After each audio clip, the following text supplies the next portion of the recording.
Happy God First Morning. Happy God First Morning po mga kapatid. Good morning po. First Happy morning. God First Morning Happy po God sa inyong First lahat. Pagkakataon ng Panginoon sa umaga First ito at morning. nagkasama-sama sapagkat siya ay napakabuti sa atin. Tayo po'y manalangin. Dakilang Diyos, sa oras pong ito, muli po naming ibinabalik ang papuri at pasalamat sa inyo sapagkat ikaw ay napakabuti. Muli niyo po kaming ginising, binigyan ng karagdagang lakas at buhay upang kami sama-samang magbasa ng inyong salita, sama-samang matuto at sama-samang mapalapit sa inyo. Ito po'y aming hinihiling sa matamis na pangalan ng aming tagapagligtas na si Jesus. Amen. Amen. Amen. Mga minamahal kong mga kapatid, kayo ba'y masaya sa umagang ito? Amen. Lahat po ng mga masaya, maaari po kayo mag-heart sa ating reaction. Maray-maray pong salamat sapagkat ang Diyos ay napakabuti. Sa oras pong ito, nais ko pong basahin sa inyo ang mga mangunguna sa ating God First Morning, sa ating pong Bible reading.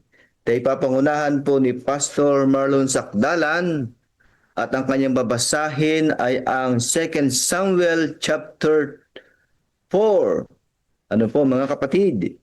At sa ating reflection, 1 and 2, si Pastor Seth Pablo sa verses 1 to 12 and si Pastor Alex Rigor, the same verse mga kapatid. At sa atin hong Jesus Wins reading, tayo papangunahan po ni Pastor Dandy Yabot. At mamaya sa ating pong Council on Stewardship, tayo papangunahan ng ating magiting na area chairman, si Pastor Joey De Ocampo ng kanyang topic, The Highest Honor, The Greatest Joy. Sa ating pong Acts Prayer mga kapatid, aking pong hinihilingan sa Acts Adoration and Confession, ang ating pong minamahal na pastor, si Pastor John Baredo, at sa Thanksgiving and Supplication ay si Sister Net Lazaro. Nawa mga minamahal kong mga kapatid, sa ating programang ito, patuloy pong madama natin ang pangunguna ng ating Panginoon. Pastor Marlon. God First Morning po mga kapatid. Hindi ko na po open ang aking video. Medyo may hina ang aking signal. Babasahin ko po ang 2 Samuel chapter 4. Nang mabalitaan ni Isboset na anak ni Saul na si Abner ay namatay sa Hebron, ang kanyang mga kamay ay nanghina at ang lahat ng Israel ay nangamba. Ang anak ni Saul ay may 2 lalaki na mga punong kawal ng mga pulutong na sumasalakay. Ang pangalan ng isa ay Baana at ang pangalan ng kalawa ay Rekab. Sila ay mga anak ni Rimon na Beerotita sa mga anak ni Benjamin, sapagkat ang Beerot ay binilang din sa Benjamin. Ang mga Beerotita ay tumakas sa Gitaim at nanirahan doon bilang mga banyaga hanggang sa araw na ito. Si Jonathan, anak ni Saul, ay may isang anak na pilay ang mga paa.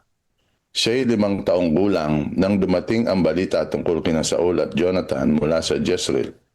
Kinuha siya ng kanyang yaya at tumakas, at habang siya'y nagmamadali sa pagtakas, siya'y nahulog at napilay, at ang kanyang pangalan ay Mephiboset. At ang mga anak ni Rimon na Beerotita na sina Rekab at Baana ay umayo, at nang kainitan ang araw ay dumating sa bahay ni Isboset habang siya'y nagpapahinga sa katanghaliang tapat.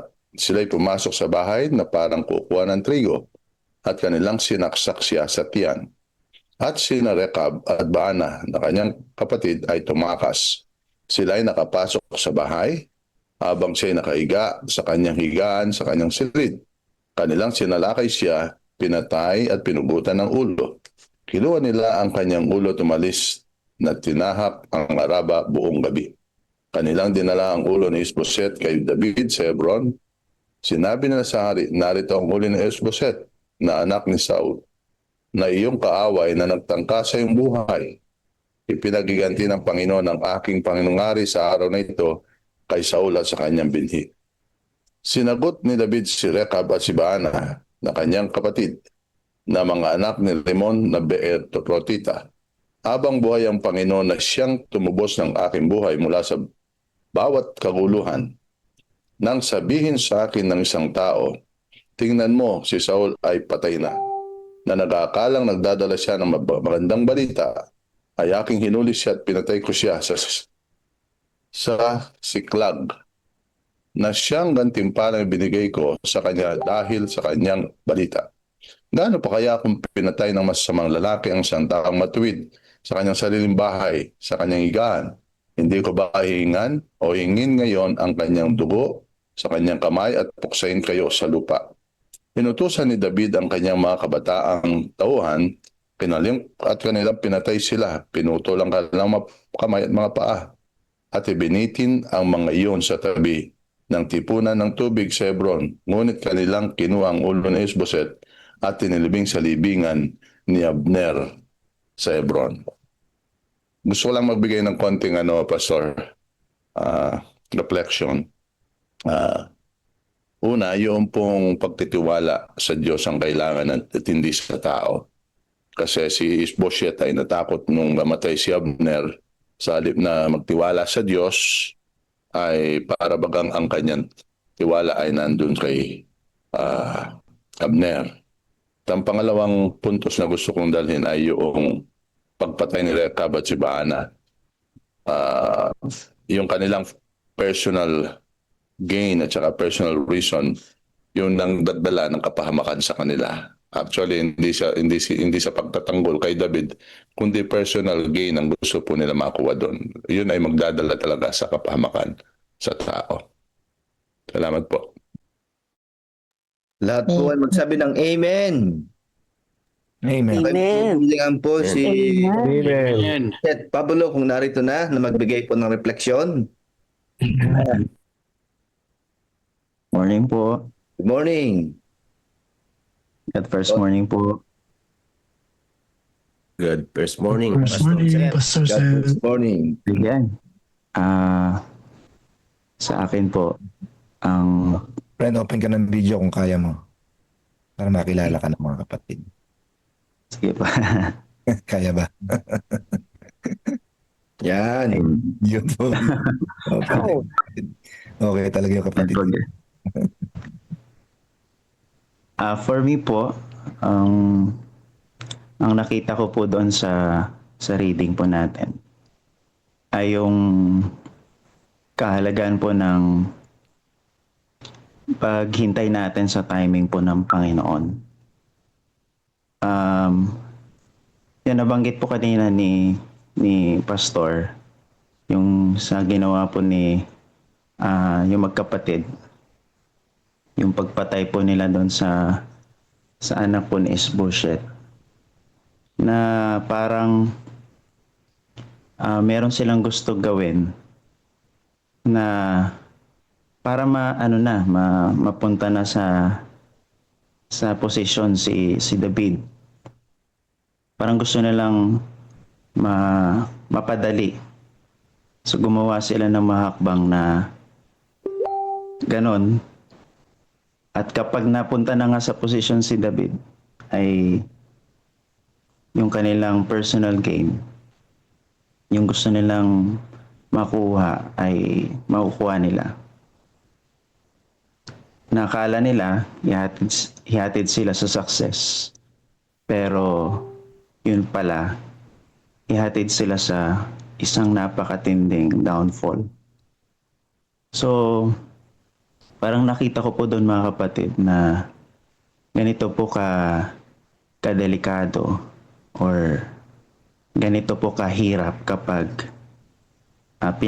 inunahan natin ang Panginoon sa timing po niya, sa mga plano niya po sa buhay po natin.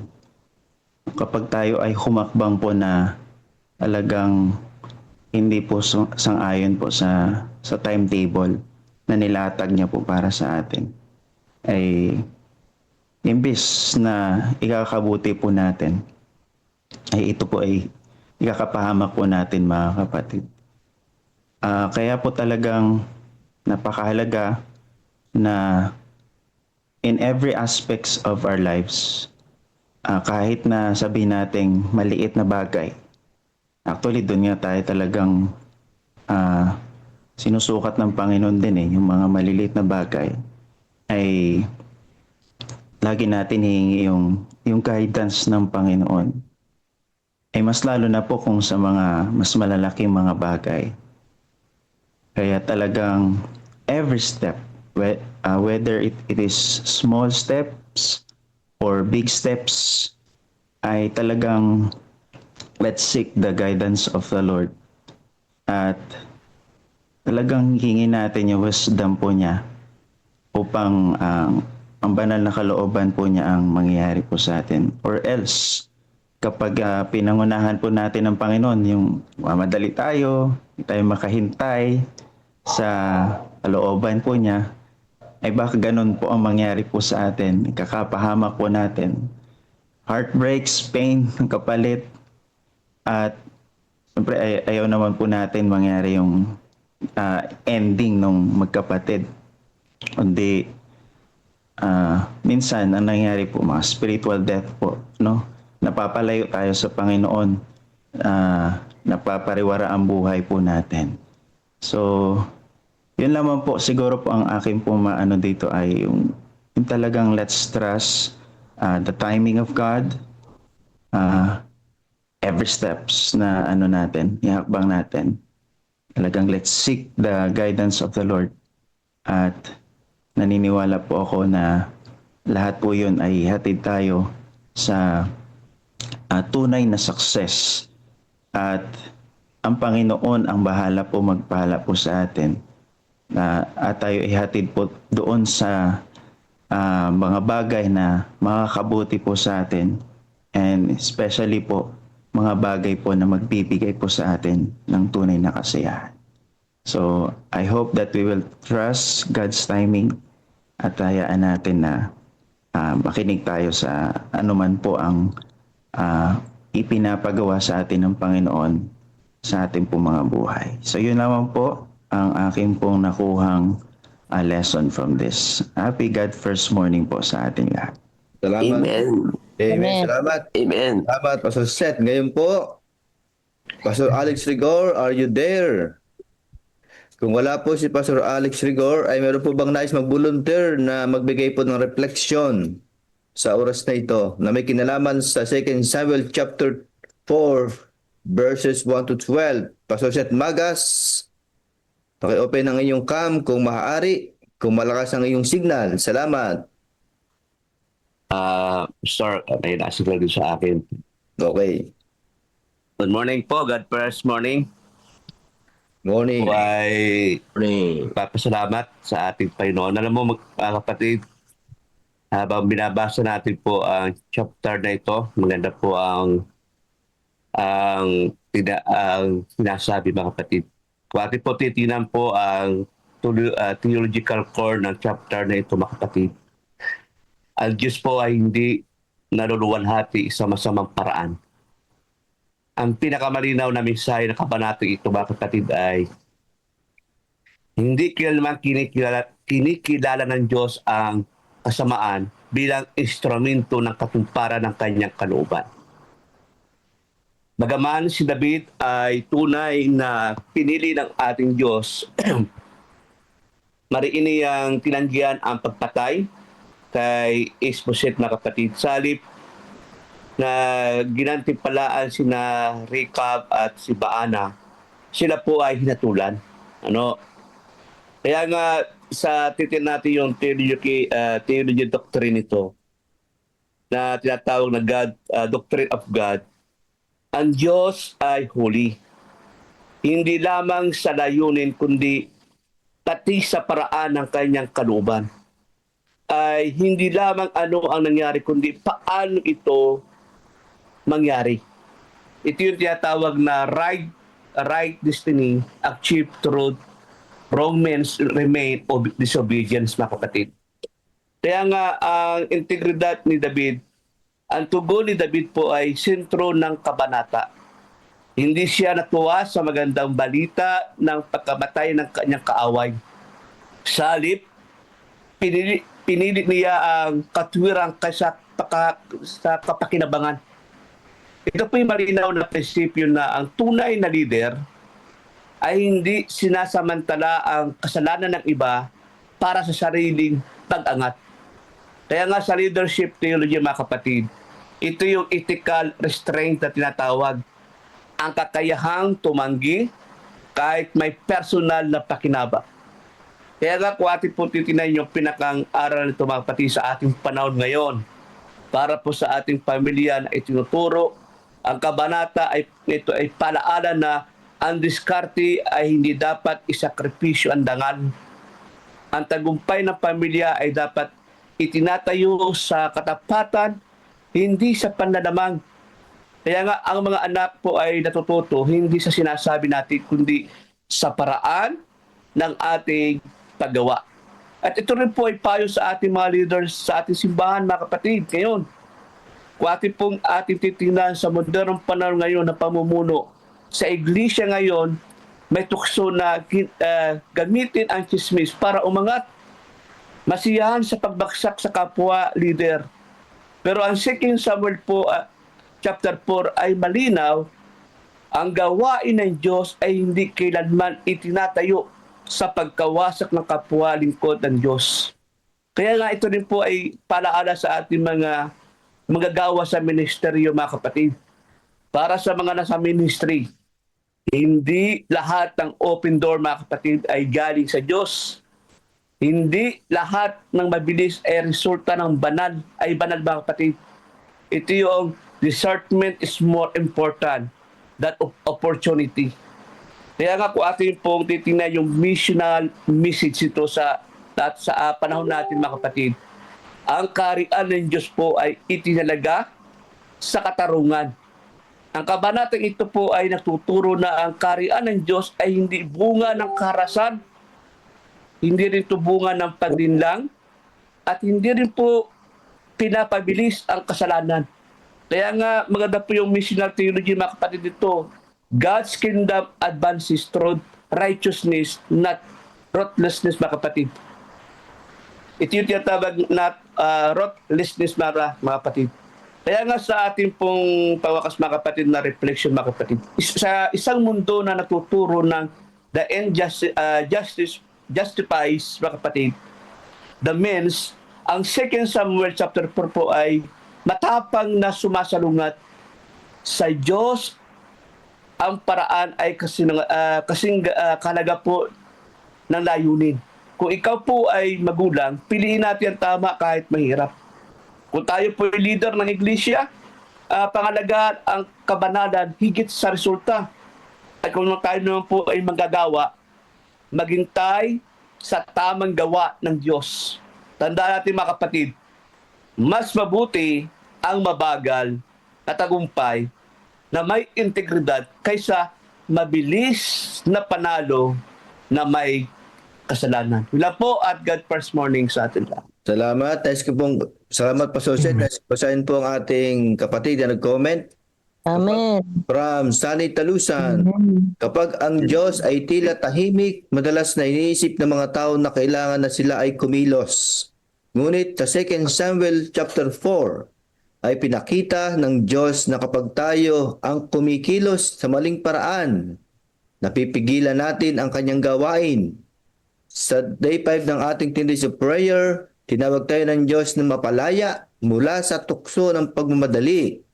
Hindi minamadali ni David ang trono kahit may pagkakataon. Ang paghihintay sa plano ng Diyos ay magdadala ng pagtitiwala at hindi sa kahinaan. Nang tumanggi si David sa maling paraan, lalo pang naging malinaw na ang Diyos ay kumikilos. Kapag binitiwan natin ang kontrol, doon nagsisimula ang tunay na unless power ng Diyos. Ang ating Panginoon Diyos ay lubos na makikilos kapag tayo ay lubos na nagpapasakop sa kanyang plano. Salamat po. Ngayon po sa huling comment, akin pong binibigyan ng panahon si Brother Romel ng 1 minuto para sabihin ang kanyang komento sa ating talatang nabasa. Magandang umaga po sa ating lahat. Isang minuto, Brother Romel. Napakaganda po, no? Napakaganda po ng ating pong topic ngayong umaga. Mayroon lang pong 2 punto sana, pero gawin ko na lang 1 punto po mga kapatid ang aking ibibigay kasi 1 minute lang. Sabi po dito, pagkilala sa awa ng Diyos. May kinote po ako mga kapatid. Ang kabanatang ito ay paalala na kahit sa kaguluhan ng politika at pagtataksil, ang Diyos ay gumagawa ng kanyang kalooban. Si David, bagamat hindi direktang umaaksyon, ay nanatiling tapat sa kanyang tawag. At ang mga taong may kapansanan tulad ni Mephibosheth ay hindi pinabayaan na nagpapakita ng pag-ibig ng Diyos sa mga mahihina at naapi. Mga kapatid, ako po ay tunay na ako'y naniniwala na sa kabila po ng kaguluhan sa ating minsan sa mga iglesia at pagtataksil, alam niyo mga kapatid, yun nga nabanggit ng mga kapatid natin na minsan tayo po ay gustong umangkin o tumanggap ng gawain. Pero pag ito po ay hindi kalooban ng Panginoon, kahit anong gawin natin mga kapatid, talagang hindi po tayo itatatak o itatakna ng Panginoon sa gawain na yon. Pero kung alam ng Diyos na tayo po ay karapat-dapat na ilagay sa kanyang pong mismong gawain, mismo ang Diyos po ay gagawa at mismo ang Diyos ay maglalagay sa kanyang pong leader na nais maglingkod sa kanyang bukirin. Yun yung nakita ko mga kapatid. Kaya si David, ako'y naniniwala na siya po mismo ay nakita ng Panginoon na ang kanyang puso ay mayroong tapat na handang maglingkod sa kanyang bukirin. Kaya mga kapatid, bilang mga nasa iglesia, tayo po mismo, sabi nga ng mga kapatid kanina, huwag tayong magmadali. Kasi alam ng Panginoon ang pinaka-the best para sa kanyang pong bayan at alam niyang kaya itong pangunahan at alagaan ng kanyang mga tupa. Kaya mga kapatid, alalahanin natin na ang pag-ibig ng Diyos ay lagi pong sumasagana sa mga taong mahihina. Kaya minsan na tayo po ay nakakaranas ng mga ganito, pero ako naniniwala na ang ginagamit ng Panginoon ay matalino at lagi pong nagpapakita ng pagpakumbaba at lagi pong grounded in the Bible, focus on the mission.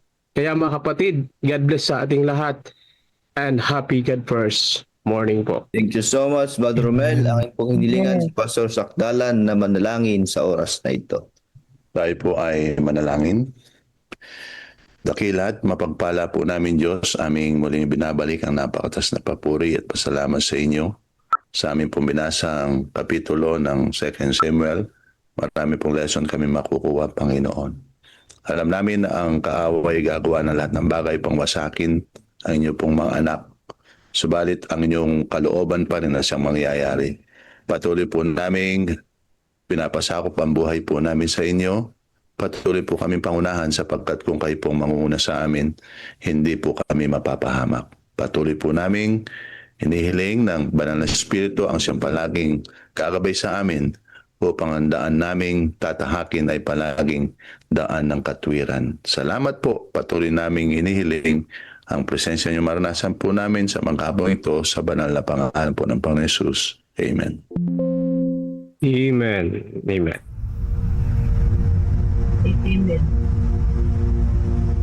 Pagkatapos bumalik ni Jesus sa langit, naiwan sa kanyang mga alagad ang dakilang tungkulin na dalhin ang ebanghelyo sa buong mundo.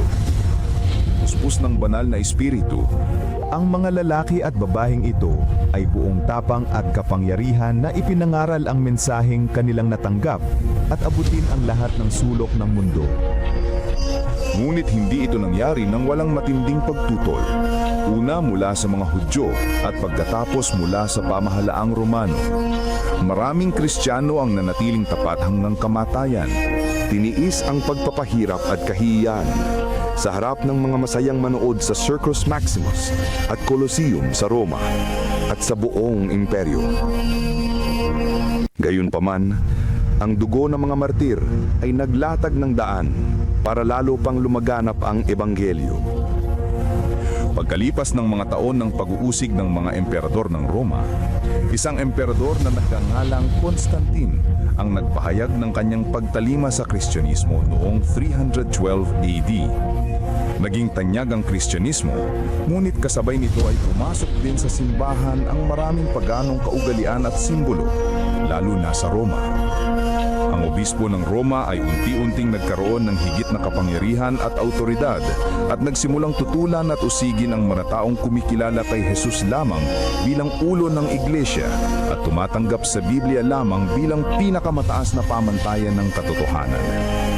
Upang makatakas sa lumalalang pag-uusig, ang tunay na bayan ng Diyos ay umatras patungo sa mga liblib na lugar ng Europa. Sa hilagang Italia, ang mga Waldenses ay nagtago sa mga kabundukan. Marami ang pinatay ngunit patuloy na nagningning ang liwanag sa kadiliman sapagkat ang Diyos ay nananatiling may kontrol. Siya ay nagbangon ng mga lalaking tulad ni Wycliffe, Hus, Tyndale, Luther, Calvin at Zwingli upang tumindig para sa katotohanan. Ipinaglaban nila ang Biblia lamang, pananampalataya lamang at si Kristo lamang. Noong 1798, sa katuparan ng propesiya sa aklat ni Daniel, ang kapangyarihang panrelihiyon at pangpolitika ng simbahang Romano ay pansamantalang nabawasan nang alisin ni General Berthier si Pope Pius VI sa kanyang trono. Kasunod nito, nagkaroon ng malaking pagkagising sa interes tungkol sa mga propesiya ni Daniel at marami ang naniwalang malapit nang bumalik si Jesus. Sa Estados Unidos, pinangunahan ng Baptist preacher na si William Miller kasamang daang-daang ibang tagapangaral ang pagtuturo tungkol sa pagbabalik ni Kristo noong 1844. Subalit nang hindi bumalik si Jesus noong 1844, masusing pag-aaral ng Biblia ang nagbigay liwanag sa isang maliit na grupo na ang ministeryo ni Kristo sa makalangit na santuaryo ang dahilan ng kanilang matinding kabiguan. Natuklasan nila sa Biblia na ang ikapitong araw ay Sabat na itinalaga ni Jesus para sa kanyang bayan. Unti-unti nilang naumawaan na ang kanilang misyon ay ipangaral ang mensahe ng tatlong anghel sa Apokalipsis 14. Bilang mga Seventh-day Adventist, ang layunin nila ay ipangaral ng may kapangyarihan ang walang hanggang ebanghelyo at ihanda ang mundo sa pagbabalik ni Kristo. Mahigit sa 160 years na ang lumipas, mga taong dumaan sa dalawang World War, maraming kampanyang militar, mga krisis sa ekonomiya, ang pagtaas ng ateismo at sekularismo at pagdami ng populasyon ng mundo. Dumami rin ang mga natural na kalamidad na pabalik-balik at lumalala. Sa panahong ito, ang misyon at mensahe ng iglesia ay mas may kabuluhan at mas agaran kaysa dati. Si Jesus ay malapit nang dumating at ang mundo ay dapat na maihanda. Maghanda sa pagsalubong sa Diyos. Amen. Akin po, ibigay po ang panahon kay Pastor Dandy Yabot sa ating devotional reading.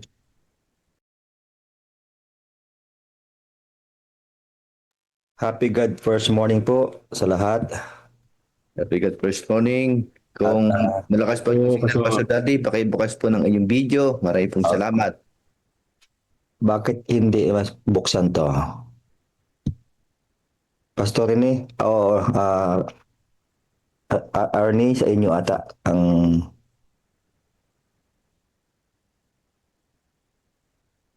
sa lahat po ng mga kapatid at sumusubaybay ng ating programa, Happy God First Morning po. January 12, 2026. Ang atin pong devotional ay may pamagat na ang kanyang determinasyon. Matatagpuan po ang ating talata sa Marcos 11:17.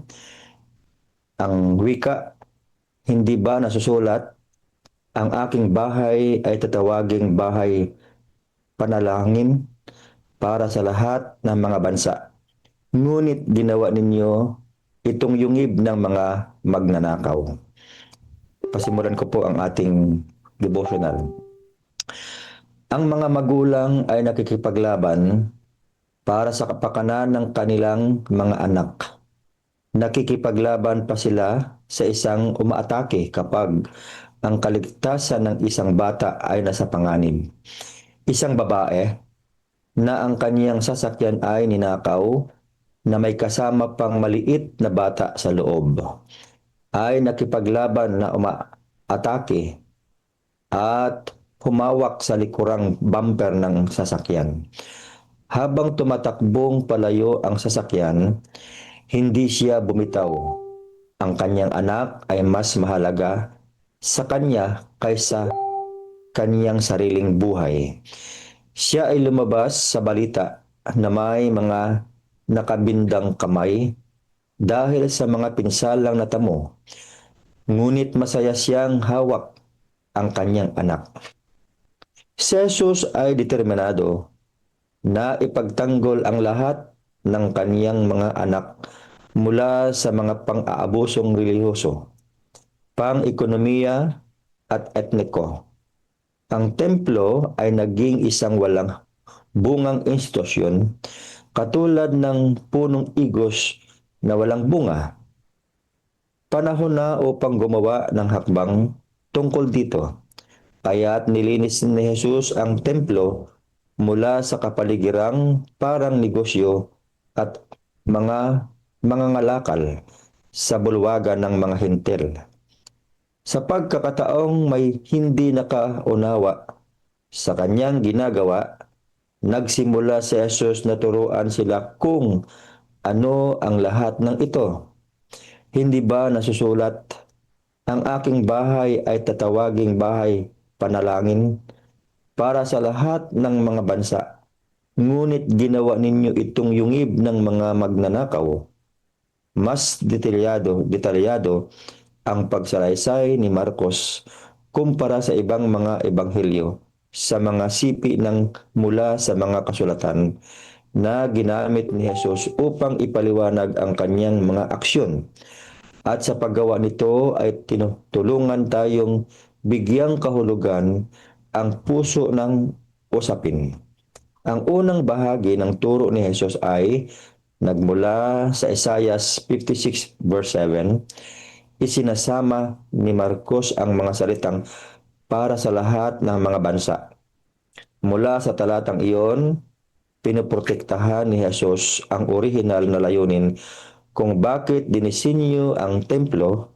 Lahat ay malugod na tinatanggap upang manalangin at sumamba sa Diyos ng langit at lupa. Ngunit ang mga lider ng relihiyon sa panahong iyon na walang pag-aalala para sa lahat ng mga bansa ay kinuha ang tanging lugar kung saan ang mga hindi Hudyo ay makasasamba at ginawang isang madilim na pamilihan. Walang dayuhan ang makahahanap ng kapayapaan sa Diyos sa maingay na lugar na iyon. At si Jesus ay tatanggol sila tulad ng isang masigasig na ina na ipinagtanggol ang kanyang mga anak. Determinado si Jesus na ipagtanggol ang karapatan ng lahat sa dumarating kung sino man sila upang matanggap ang kanyang pagpapala. Lahat ng mga naghahanap ay malugod na tinatanggap sa kanyang presensya. Si Jesus ay nakipaglaban ng tudo para sa atin sa cross kung saan ang kanyang mga kamay at paa ay nagdanas ng mga pinsalang hindi na maibabalik. Mga kapatid, Amen. ganon kadeterminado ang ating Panginoon. May dugtong lang po ako ng kaunti. Number 1, mahalaga sa Diyos ang lugar ng pananalangin. Pangalawa, alam niyo ba mga kapatid na sa Bible ay ang katagang templo ay binanggit ng 191 at ang panalangin po na kataga ay binanggit sa banal na kasulatan mula Old Testament to New Testament ng 131. So nakikita ko po dito ang templo ay 191. Parang mas mahalaga sa Diyos kasi sabi po niya doon sa Mateo o Lucas 9:29 Di ba ang ating Panginoon laging nanalangin na nag-iisa? At alam niyo ba mga kapatid sa huli, doon sa unang Korinto chapter 3 verses 16 and 17, nasabi niya ay, hindi ba ninyo nalalaman na kayo ay templo ng Diyos at ang Espiritu ng Diyos ay naninirahan sa inyo? 17, kung ang sino man ay magtangkang gumiba sa templo ng Diyos, ang taong ito'y gigibain ng Diyos sapagkat ang templo ng Diyos ay banal at ang templong ito ay kayo. Maraming po salamat. God first morning. Amen. Amen. Pwede po kayong manalangin. Mahal na Diyos, tunay na ang buhay ninyo, kayo po ang taong mapanalanginin. Kaya ang inyong pong mga alagad noon ay humingi din para sila ay matutong manalangin. At sila po nagtagumpay dahil sa kanilang kulturang palaging nananalangin. Ngayong sa aming kapanahunan, Ama, lalong sumasama at pasama ang aming mundo. Sinasabi namin na malapit na dumating ang inyong anak. Subalit hanggang ngayon ay hindi pa namin alam kung talagang kailan siya darating. Ama, isa lamang aming tanging hiling. Gaano man kami kaabala, ano man ang aming mga ginagawa, sino man kami, ano man posisyon meron kami, ano mang responsibilidad meron kami sa tahanan, sa trabaho, sa inyong iglesia, Ama, nawa kami ngayon ay matawag na mga anak ninyong mapanalanginin. Ito po ang hiling namin at dalangin sa matamis na pangalan ni Jesus. Amen. The Bible tells us that Satan is the master of deception. He makes poisons taste delicious and even lets some people make healthy food taste terrible. He makes truth appear to be error and error appear to be truth, leaving the whole world confused. His promise of satisfaction through worldly success, thousands of social media followers, or the ability to earn or travel more than your friends is a cruel counterfeit for the true peace and satisfaction that Jesus offers. The more we spend chasing worldly goals, the more attached we become to this world, and the more we will need to spend. The master of deception convinces us that the only true joy and higher fulfillment come only from spending, but Jesus turns that idea upside down. It is more blessed to give than to receive. Seeking the good of others is the way in which true happiness can be found. The more unselfish his spirit, the happier he is, because he is fulfilling God's purpose for him. Don't be deceived. Your adversary, the devil, walks about like a roaring lion, seeking whom he may devour. But God invites us to seek and find true satisfaction that only God can provide. Let us put ourselves last and God first. Amen. Ngayon po ating pong pakinggan ang ating tagapagsalita, ang ating area coordinator ng Area 4, si Pastor Joey D. Ocampo.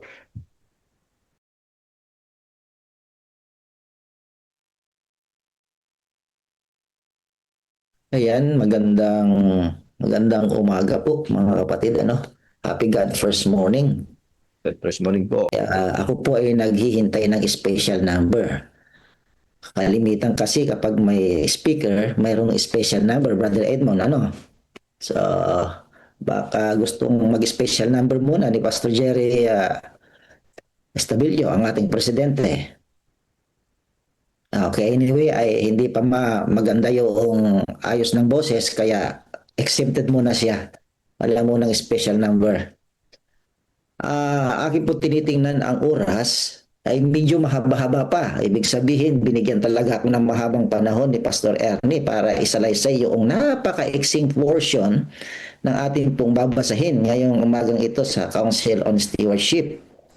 Marahil ito na po yung pinakamaiksi sa mga nabasa natin sa taong ito. Gusto ko pong basahin muna bago natin bigyan ng konting paliwanag, practical application. Ang pamagat po ay the highest honor, the greatest joy.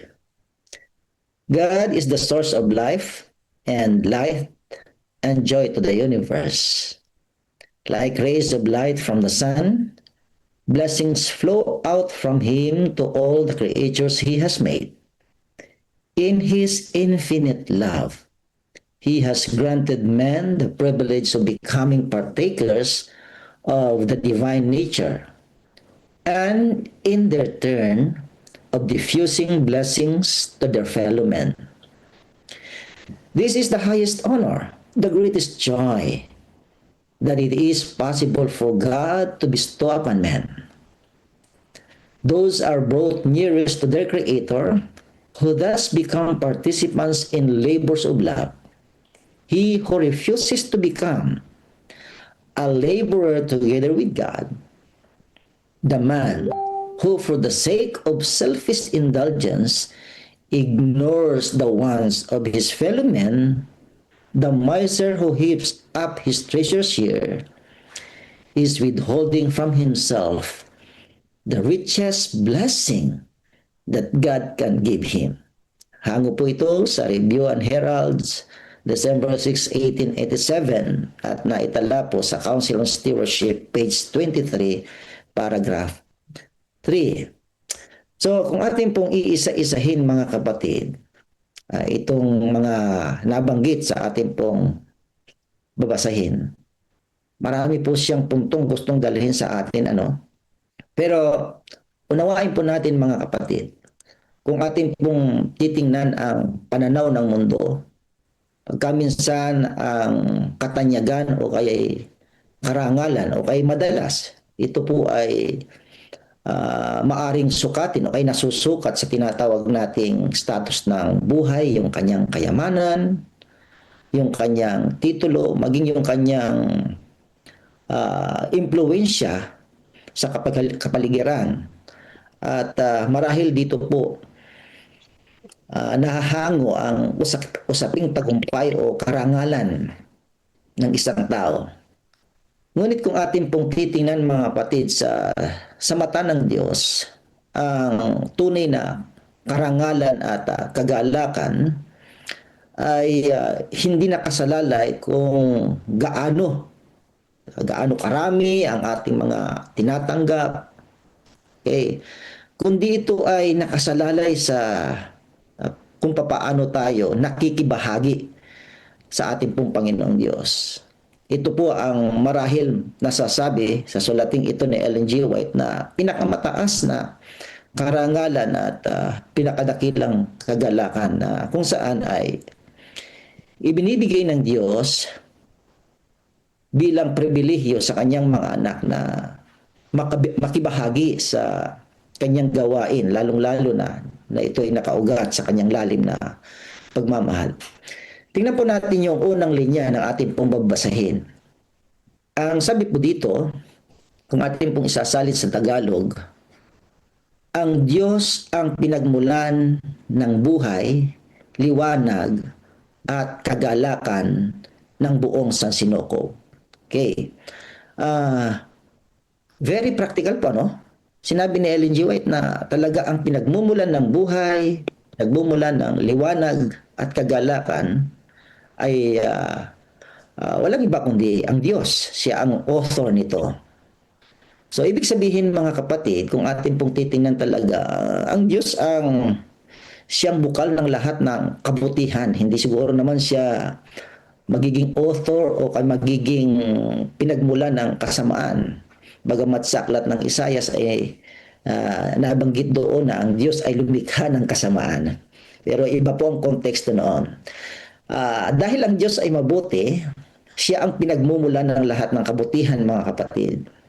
Gaya ng nabanggit sa talata, kung paanong ang liwanag ay nagmumula sa araw, ang lahat ng pagpapala mga kapatid na tinatamasa ng mga taong nabubuhay ngayon, lalong-lalo na sa mga anak ng Diyos na laging kinikilala ang kabutihan, ay ang mga pagpapala ay nagmumula sa Diyos. Subalit gusto ko pong tingnan natin at intindihan natin dito sa mga sinabi ni Ellen G. White Bagamat ang tao ay tumatanggap ng pagpapala, no, mula sa Diyos, at ang pinanggagalingan nga nito ay ang Diyos, dapat nating malaman na ang tao ay hindi imbakan ng pagpapala o biyaya ng Diyos. Kundi dapat nating maintindihan ang tao o bilang mga katiwala ay daluyan lamang ng mga pagpapala. Hindi po siya imbakan. So, kapag tayo po mga kapatid ay kumakapit, lumalapit sa ating pong Panginoong Diyos, tayo po ay napupuno ng kanyang liwanag at tayo napupuno ng kanyang kagalakan bilang pinagmumula ng lahat ng mga ito. Ang tunay na kahulugan ng kagalakan at ng liwanag sa buhay natin bilang mga mananampalataya. Alam natin na hindi natin kaya magbigay ng tunay na pagpapala kung hindi tayo unang pinagkalooban ng Panginoon ng pagpapala. Ano nga maibibigay natin kung wala naman tayong tinatanggap? Pero hindi tayo naniniwalang wala tayong tinatanggap, mga kapatid. Lagi tayong mayroong tinatanggap mula sa Diyos.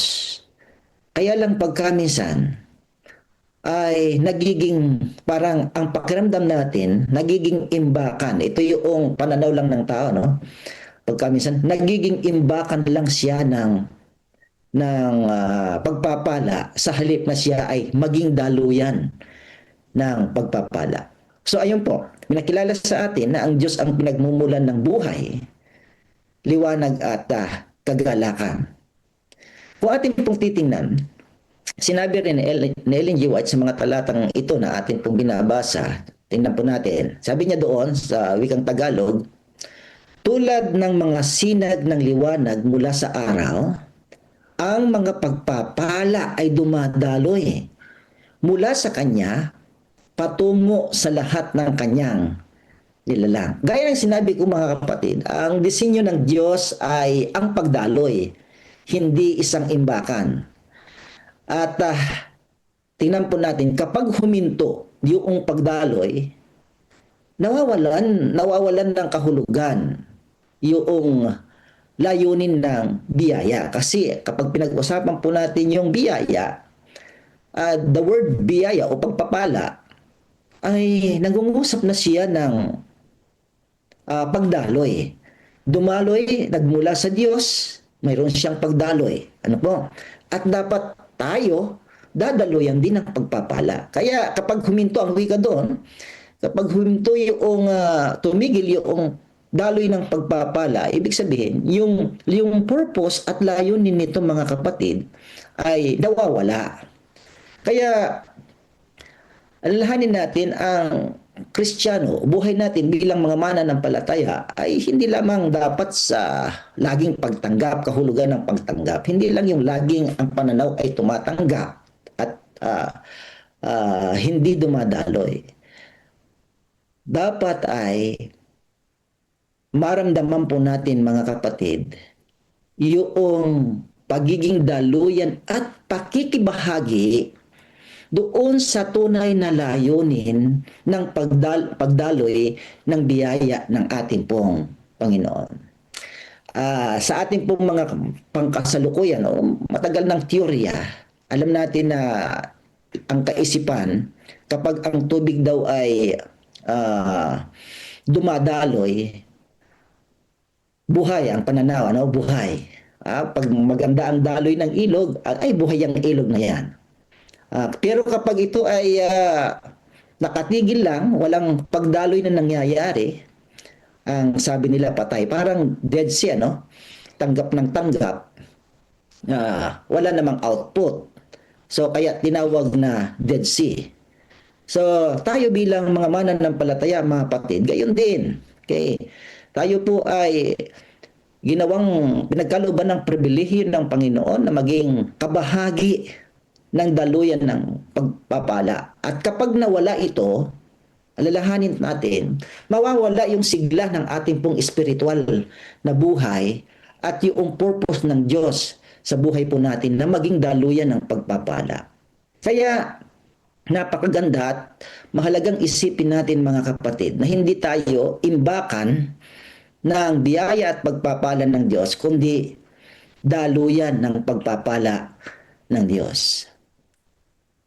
Isang linya pa na binanggit dito sa ating pag-aaral, binanggit ni Ellen G. White na ganito, sa kanyang walang hanggang pag-ibig, ipinagkaloob niya sa tao ang pribilehiyong maging kabahagi ng banal na kalikasan. Okay, so partakers of the divine nature. Kapag pinag-usapan po natin itong mga katagang ito, mga kapatid, kabahagi ng banal na kalikasan ng Diyos, masyado po siyang malalim ang ibig sabihin nito. Sa Greek word po ay isinalin itong theas koinoinoi physias. So, napakahirap bigkasin, ano? Pero ang ibig sabihin po nito, mga minamahal na mga kapatid, kapag sinabing kabahagi ng banal na kalikasan ng Diyos, ay hindi ka mismo nagiging kagaya ng Diyos, kundi doon sa likas ng Diyos. Okay? Na pag sinabing kabahagi ng banal na kalikasan, hindi yung nature of God, kundi yung kung ano yung character ng Panginoon. Na mayroon siya, dapat mayroon ka rin. Okay. Kaya ang Diyos ay hindi lamang, makikita po natin dito mga kapatid, ang Diyos ay hindi lamang nagbibigay ng masaganang pagpapala sa buhay natin bilang mga mananampalataya, kundi tayo ay inaanyayahan ng ating Panginoong Hesukristo na maging kabahagi ng kanyang likas o kanyang karakter. Kaya nga sinabing partakers of the divine nature. Ang pagiging kabahagi, mga kapatid, ng banal na kalikasan o kaya to be partakers of divine nature ay makikita nga natin sa isang pag-uugali, karakter ng isang tao na hango sa karakter ng ating Panginoong Hesukristo. Kapag pinag-uusapan po natin yung pag-ibig sa kapwa, dapat ito ay authentic. Okay? Mayroong siyang kasing kahulugan doon sa pagmamahal ng ating Panginoong Hesukristo. Hindi siya superficial o kaya'y mapagpaimbabaw. Kapag pinag-usapan naman natin yung larangan ng paglilingkod, dapat nakapattern ito doon sa sinseridad ng ating Panginoong Hesukristo sa kanyang paglilingkod noong siya naparito. Okay, hindi natin ito ginagawa yung paglilingkod sapagkat ito ay ipinag-uutos o kaya sabihin natin tradisyonal na ginagawa ng isang tao. Ibig sabihin pag tradisyon ay parang occasional lang siya. Hindi ginagawa ang paglilingkod upang tayo ay ma-recognize, kilalanin ng mga taong nakapaligid sa atin na mayroon tayong kasipaghan, kundi ang paglilingkod ay lifestyle, mga kapatid.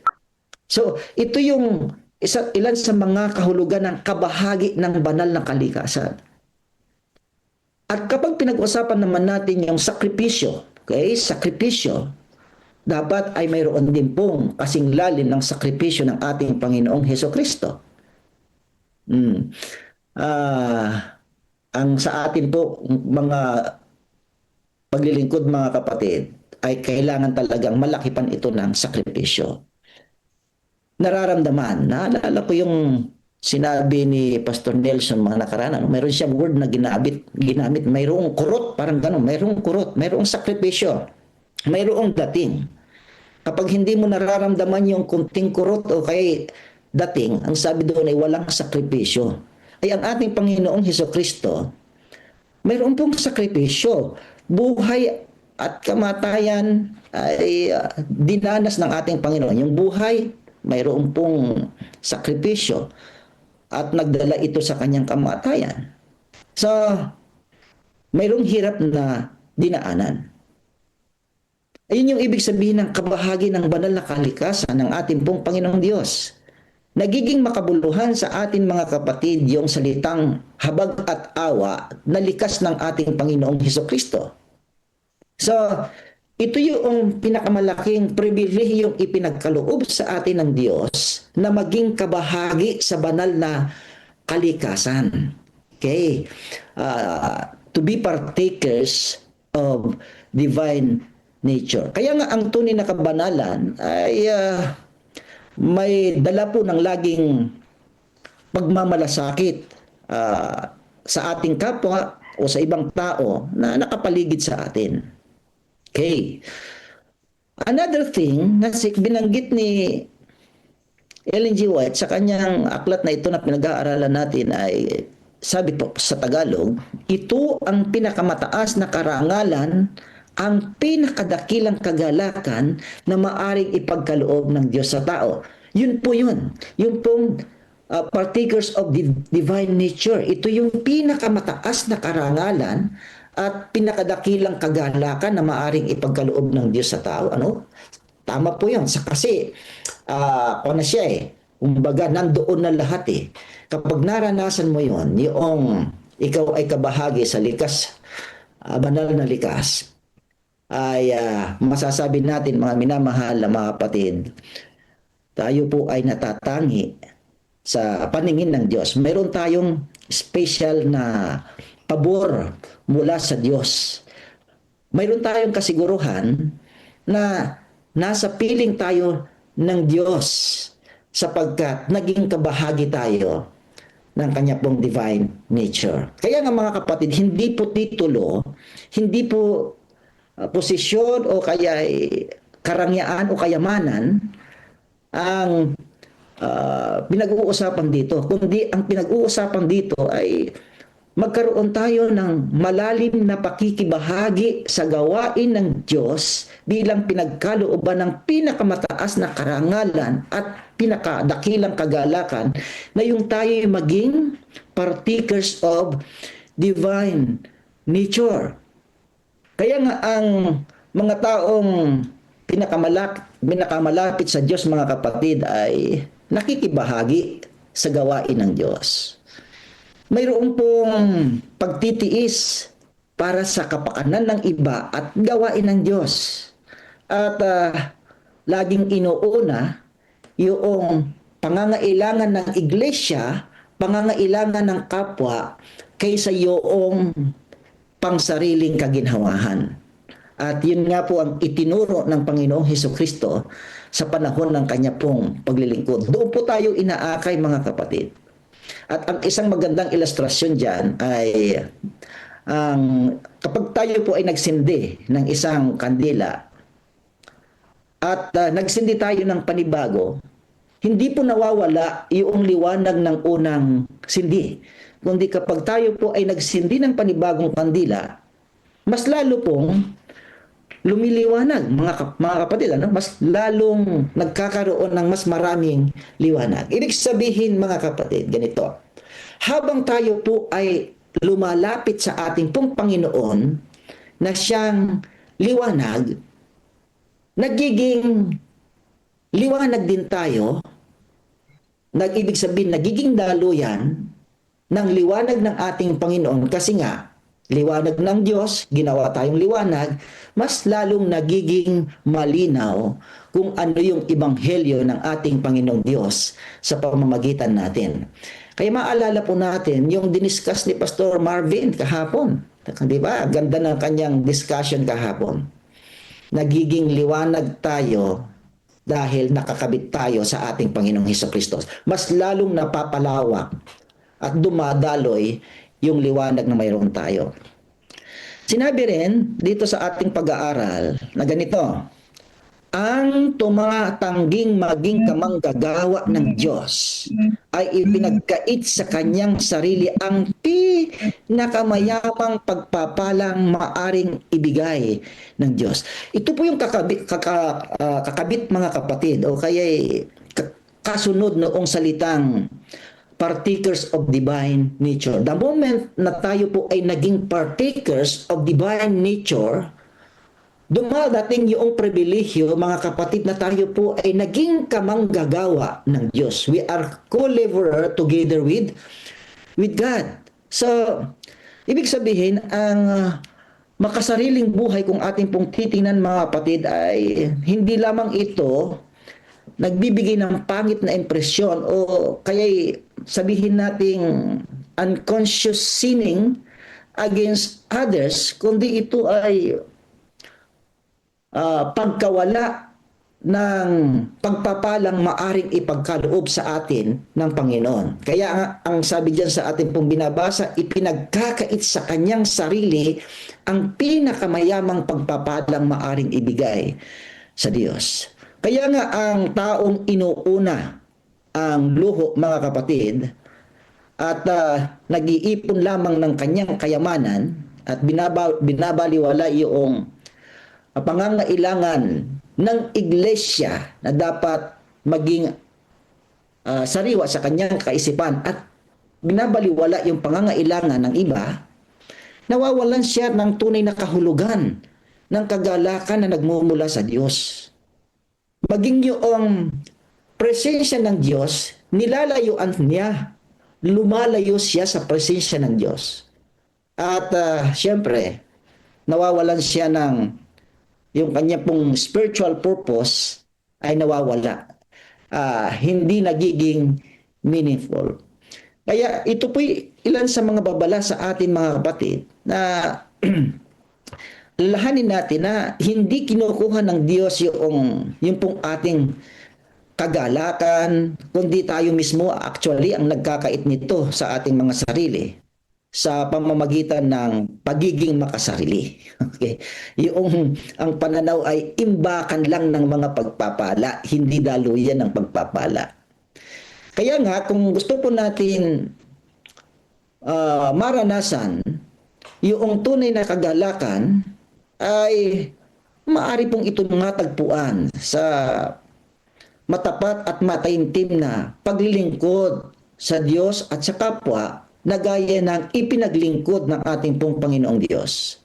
Kaya nga, mapapansin po natin dito sa sinulat ni Ellen G. White, yung pong heavenly joy o yung kagalakan ng langit ay nararanasan o nakikita doon sa kagalakan ng pagkakaloob at pagbibigay. Marahil mga kapatid, at totoo naman na talaga ang kaligayahan sa lupa ay panandalian lamang.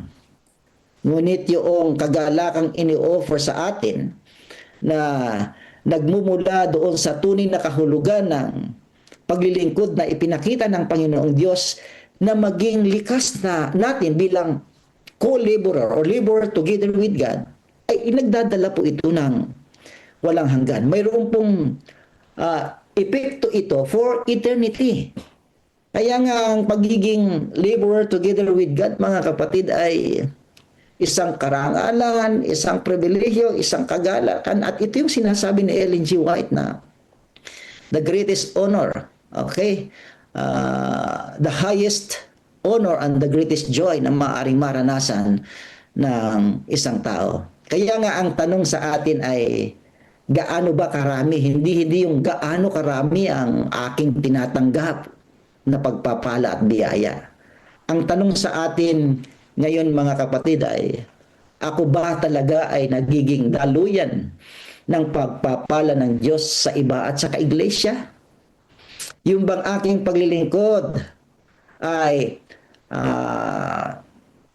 nakakakitaan ng tunay na kahulugan ng karangalan. Kaya ang paglilingkod natin mga kapatid, dapat ay nagdadala ito ng karangalan dahil ito po ay nakasalig doon sa ipinakita ng ating Panginoong Hesukristo.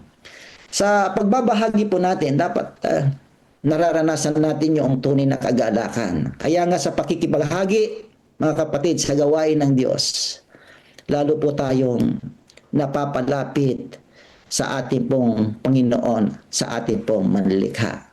The highest honor, the greatest joy, ay yung tayo po ay maging partakers of divine nature at maging laborer together with God. Ang tanging mitiin ay hindi nagiging makasarili, hindi nagiging imbakan ng pagpapala, kundi daluyan ng pagpapala sa iglesia at sa kapwa. Pagpalain po tayo ng ating pong Panginoon. Amen. Maraming pong salamat, Pastor Joey, sa magandang mensahe na ating napakinggan ngayong umaga. Amen. Una po tayo mga kapatid sa ating next prayer, sa ating pong adoration and confession, si Pastor John Barredo, at sa ating pong Thanksgiving and supplication ay Sister Net Lazaro.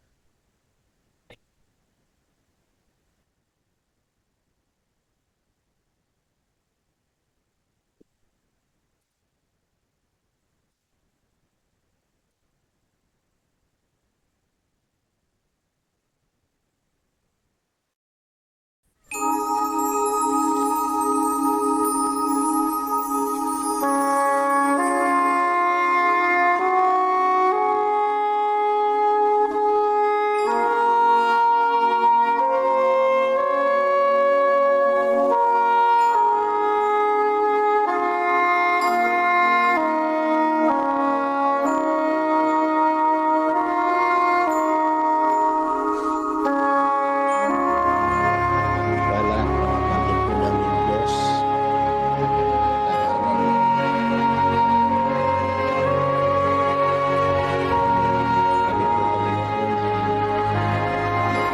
wala pa sa buhay namin ay mapagpakumbabang puso. Ikaw ang aming sinasamba, pinasasalamatan at pinupuri. Kinikilala po namin dakilang Diyos ang inyo pong banal na katwiran at kapangyarihan. Kayo po ang manlalalang ng buong sanlibutan na siyang lumikha ng langit at ng lupa. Tapat sa mabubuting gawa. Tapat ang inyo pong banal na kalooban sa amin pong mga buhay. Puspos po kayo ng awat habag, pag-ibig at pagmamahal. Dakilang Diyos, wala pong katulad ang inyo pong likas. Kaya naman sa aming mga buhay, kayo po ang patuloy na nagbibigay sa amin ng kalakasan, kanlungan at pag-asa. Panginoon, sa inyo pong banal na presensya, lagi po naming isinasalig ang aming pagtitiwala. Madalas sa aming mga buhay, kami po Panginoon ay nagkukulang. Sumasalangsang. Marami pong kalikuan ang pong nasusumpungan sa aming mga buhay. Marumi po kami dakilang Diyos. Hindi po kami karapat-dapat. Makasalanan ang aming mga isipan. Marumi ang aming pong mga pananalita. Hindi po karapat-dapat ang aming pong mga gawa dakilang Diyos. Maraming pagkakataon sa aming mga buhay na madalas pinipili po namin ang aming mga sariling kalooban kaysa po sumunod sa inyo pong banal na kalooban.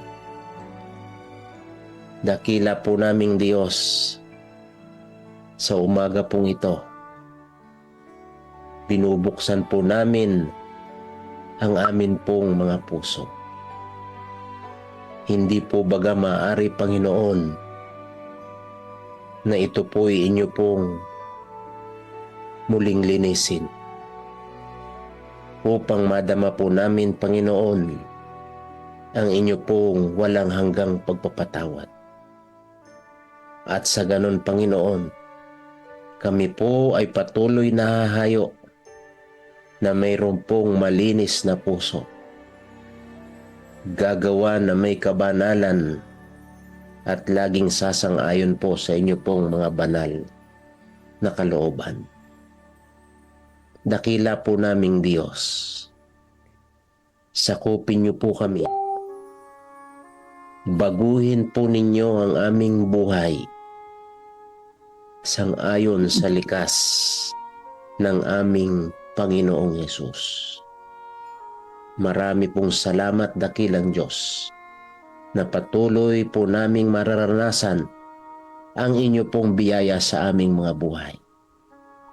Salamat po sa pagdinig ng aming panalangin, O Diyos. Sa pagpapatuloy, mahal naming Diyos, Ama naming nasa mga langit, maraming salamat po sa iyong walang hanggang pag-ibig, walang hanggang biyaya na ipinagkakaloob po ninyo sa amin sa araw-araw. Salamat po sa buhay, sa kalusugan, sa pamilya, sa mga gawain na iyong pinagpapala. Salamat po sa mga activities, evangelism at church activities na nagdudulot sa amin ng pag-asa. Nagpapasalamat din po kami sa iyong proteksyon sa amin, sa aming pagtulog. At ngayong umaga sa bagong araw na ito na puno ng oportunidad upang maglingkod po sa inyong gawain. Sa lahat sa programang God First Morning, salamat po sa daily spiritual empowerment na aming natatanggap mula sa mga refleksyon ng aming mga kapatid at ng aming mga mabubuting pastors, na siyang nagbibigay po sa amin ng patuloy na kalakasan sa aming patuloy na pakikisangkot sa gawain. Salamat po sa successful Mission Reach 26 orientation na isinagawa po kahapon. Ito po'y nagbigay sa amin ng patuloy na gumawa sa gawain, sapagkat sa lahat ng gawain na amin pong napag-aaralan, ito po'y grounded in the Bible at lahat ay nakapokus sa mission. Salamat o Diyos sa iyong gabay, pag-iingat at kaligtasan na ipinaranas mo po sa aming pastor Charlito Mesa at wala pong malubhang nangyari sa kanya sa pagkabangga ng kanyang sasakyan sa NLEX. Ikaw ang aming protector, Panginoon, ang siyang nag-iingat po sa amin. Patuloy din po naming inilalapit sa inyo, Ama. Gabayan niyo po ang aming mga butihing pastors, Pastor Marlon Sacdalan, Pastor Seth Pablo, Pastor Dandy Yabot, Pastor Joey De Ocampo. Patuloy po na pag-iingat sa kanila sa araw-araw. Patuloy na patnubay at gabay po sa kanilang mga pamilya. Pakaingatan po sila sa lahat ng uri ng karamdaman at kapayapaan ang ipagkaloob po sa bawat isa. Gabayan po ninyo ang mga gawain ng Central Luzon Provinces Mission na ang bawat pamilya ay maging builder sa pagtatayo ng headquarter ng kaharian ng Diyos dito sa lupa. Ang 5,000 pamilya sa tulong ninyo o Diyos sa pagtatayo ng headquarter ay magtatagumpay. Amin din pong inilalapit ang lahat ng mga evangelistic meetings, ang lahat po ng LE sa buong Central Luzon Provinces Mission. Ang krusada po sa San Vicente Church is Bulacan, January 10 hanggang 24. Ang church building project ng Buasaw Church. Ang patuloy na gabay po sa mga gawain ng mga paaralang nasasakupan ng Central Luzon Provinces, ang CLAA. Patuloy na pag-iingat sa lahat po ng mga estudyante, sa mga guro, at ang mga pamunuan sa kabuuan. Gabayan ang mga gawain ng paaralan at ang lahat po ng mga paaralan na nasasakupan ng Central Luzon Provinces Mission. Narito, Panginoon, ang lahat po ng may mga karamdaman. Pagalingin mo po silang lahat, Panginoon. Ganon din po ang may mga karamdaman sa katawan, sa isip at spiritual. Pagkaloob po sa kanila ang iyong himala at kapayapaan. Amin pong hinihiling ang patuloy na kalusugan at kagalingan kay Ruel Fernandez, Susana Garcia, Noblesa Yap, Jerry Ligoneo, Jerry Bakay, James Cahobe, Samson Lacambra, Virgie Gabriel, Estrella Fernandez, Clarita Esguera, Jenny Lingmang Biray, Celia Musayak, Noreen Miranda, Warlito Asuncion, Lucy Crisologo, Sekia Hana, Ryan Rose Mateo, Elizabeth Herman Beck, Jemuya, Lina Santos, Lina Barredo, Ramon Rojas, Susie Caranza, Nimpa Limbaro, Danilo Esguera, Lucille Montojo, Benedicta Ramos, Helen G. de los Santos. Patuloy na ipagkaloob ang iyong himala at kapayapaan sa mga kapatid na ito na nagdaranas ng mga iba't ibang uri ng mga karamdaman. Sa iyong lakas, sa iyong karunungan, sa iyong kalooban, ang lahat po ay may pagtatagumpay. Ang amin pong pagkakaisa sa lahat po ng iyong mga gawain at sa tulong ninyo, O Diyos, amin pong hiling ang iyong kalooban ang siyang dumating sa lahat ng aming mga kahilingan. Ito po ay alang-alang lahat sa dakilang pangalan ng aming Diyos, aming tagapagligtas na malapit na pong dumating, ang aming Panginoong Hesukristo. Amen. Amen. Amen. Amen. Amen.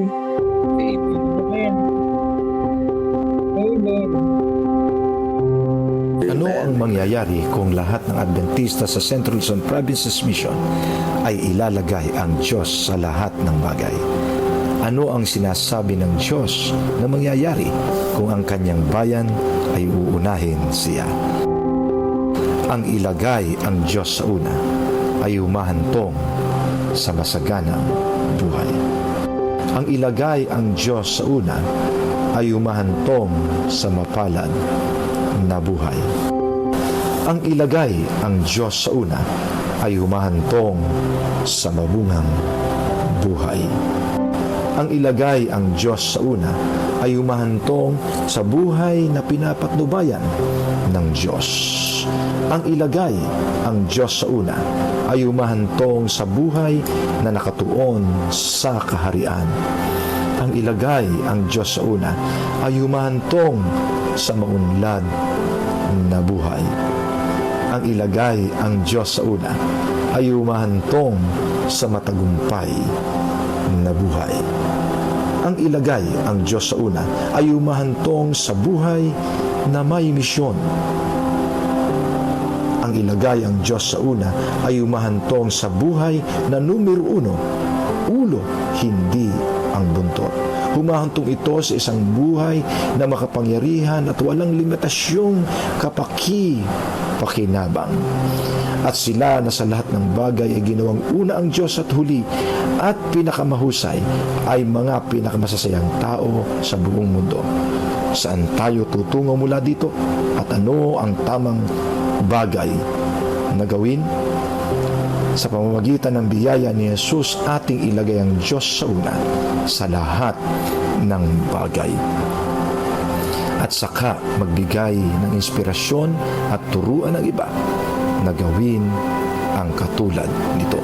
God First Living is all about biblical, holistic, and faithful stewardship. Purihin ang Diyos sa inyong natatalagang ministeryo at lumalagong pagtatapat bilang katiwala. Pinapasalamatan namin kayong lahat sa inyong commitment at pagtatapat sa Panginoon.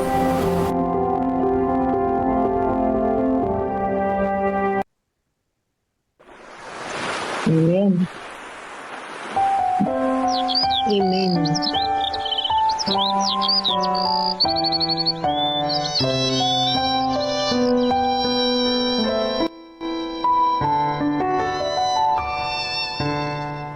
Kapag kay Kristo'y tayo'y magtatapat, sa lahat ng bagay ay magiging sapat.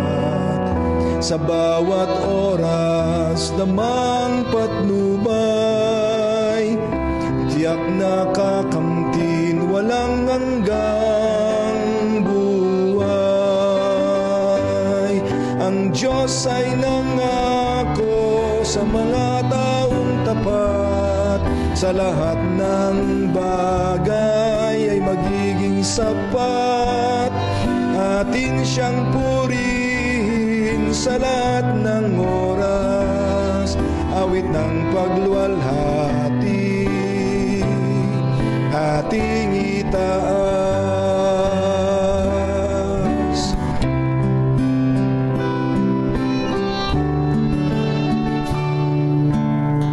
Si Kristo ang ating gawing Panginoon, puso't isip sa Kanya ituon. Ikaput, handog, talento at dunong, misyon sa gawain ng ito'y sumulong. Ang Diyos ay nangako sa mga taong tapat, sa lahat ng bagay ay magiging sapat. Atin siyang purihin sa lahat ng oras, awit ng pagluwalhati ating itaas. Pagagaanin ating mga pasang, sa mga suliranin Kanyang tutulungan.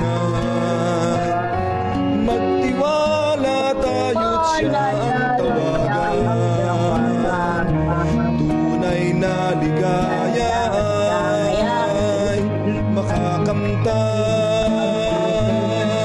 Ang Diyos ay nangako sa mga taong tapat, sa lahat ng bagay ay magiging sapat. Atin siyang purihin sa lahat ng oras, awit ng pagluwalhati ating itaas. Purit walhati sa Kanya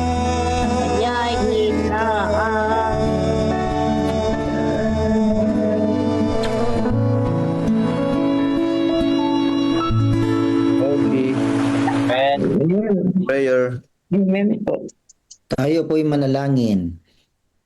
Panginoon naming Diyos, napakalaki ng aming pong pasasalamat sa inyo sa umagang ito, sapagkat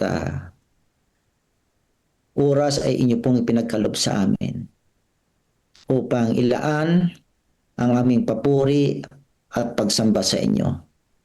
Salamat dakilang Ama, pinaalalahanan po ninyo kami muli na kami po ay dapat hindi maging imbakan ng biyaya at pagpapala, kundi maging daluyan.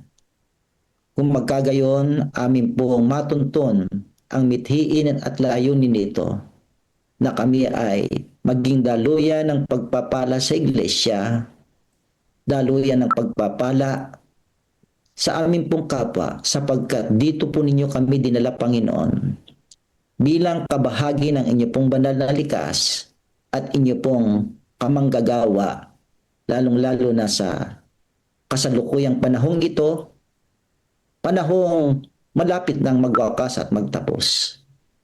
Tulungan po ninyo kami, Panginoon, na maging tapat, committed and dedicated. Magkakaroon kami ng full surrender ng aming pong buhay sa inyo, upang magamit po kami ng makapangyarihan sa mga nalalabing panahong sa huling kapanahonang ito, na maging instrumento na ang pamamahayag ng inyo pong ebanghelyo.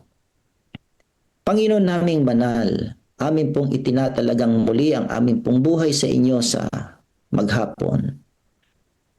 Puspusin po kami ng kapangyarihan ng inyo pong Santong Espiritu.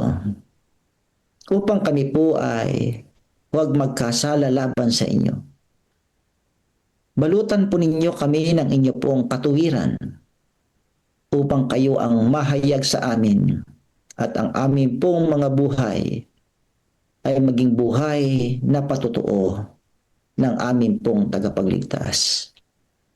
Panginoon naming banal, saan man kami tumungo sa maghapong ito, sugo po ninyo ang inyong mga anghel na mag-iingat sa amin. Ano man po ang aming gagawin, maging mabunga ito, at sa amin pong paghahanap buhay, dakilang Ama, masumpungan namin ang masaganang biyayang inyo pong inilalaan sa amin na siyang sasapat ng amin pong pangangailangan. Panginoon naming banal, maging inspirasyon po namin kayo sa maghapong ito, maging lakas po namin kayo sa gitna ng mga hamon, at magpatuloy po kaming naglilingkod, nananampalataya, matibay, malakas, na may dalang pag-asa habang hinihintay ang malapit na pagparito ng aming Panginoong Hesus.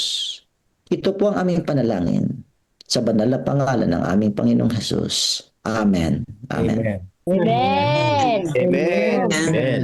Amen. Amen. Salamat po mga minamahal ko mga kapatid. Amen. Amen. Tayo. Mission statement. Mission statement. Tayo po natin mga kapatid. Make this. 1, 2, 3. Mission Mission statement. statement. Make Make disciples of Jesus Christ. as His loving goodness claim to us.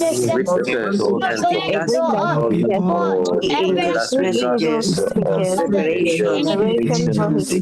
Soon return.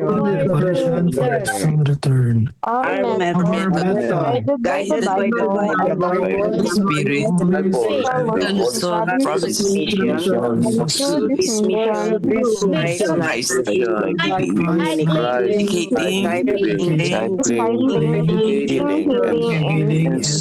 Healing and serving. CL Vision, Church, Missional Church, I am missional. I think I talk and move towards this mission. LPM, we will never Be last. First morning. First morning, everyone. Good morning. First morning po sa lahat. First morning po. Happy birthday sa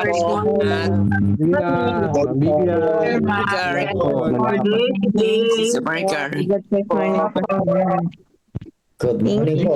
Okay, benediction na po tayo. Benediction.